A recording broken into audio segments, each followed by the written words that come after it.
Hello बच्चों, let's read the question. State true or false. Here we have given a statement. Atmospheric pressure increases with altitude.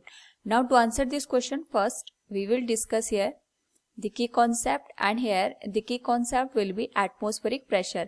तो जब हम बात करते हैं यहाँ पे एटमॉस्फेरिक प्रेशर की, तो वी हैव टू रिमेंबर कि हमारे पास जो एटमॉस्फेयर होता है उसमें जो गैस के मॉलिक्यूल्स होते हैं वो अर्थ की सरफेस पे कितना यहाँ पे प्रेशर जनरेट करते हैं, उसी को हम एटमॉस्फेरिक प्रेशर का नाम देते हैं। यानी ये सपोज हमारे पास अर्थ है, इसके बाहर एटमॉस्फेयर है, एटमॉस्फेयर में डिफरेंट डिफरेंट लेयर्स होती हैं एटमॉस्फेयर के।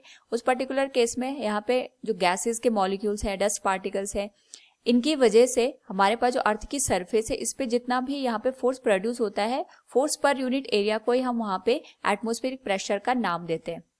नाउ वी ऑल्सो रिमेंबर कि हमारे पास यहाँ पे जो प्रेशर होता है that depends upon the density of a given liquid और गिवन मटेरियल। तो जैसे जैसे हम यहाँ पे अर्थ की सरफेस से हाइट अपवर्ड डायरेक्शन में मूव करते हैं, या एल्टीट्यूड का मतलब ये हो गया कि हम यहाँ पे अर्थ की सरफेस से अपवर्ड डायरेक्शन में मूव करते हैं, उस पर्टिकुलर केस में हम यहाँ पे ये अंडरस्टैंड करेंगे कि हमारे पास जो एटमॉस्फेयर है उसमें जो गैसेस के मॉलिक्यूल्स हैं या एयर का जो हमारे पास यहाँ पे मॉलिक्यूल्स हैं उनकी जो डेंसिटी होगी ये हमें यहाँ पे कम देखने को मिलेगी।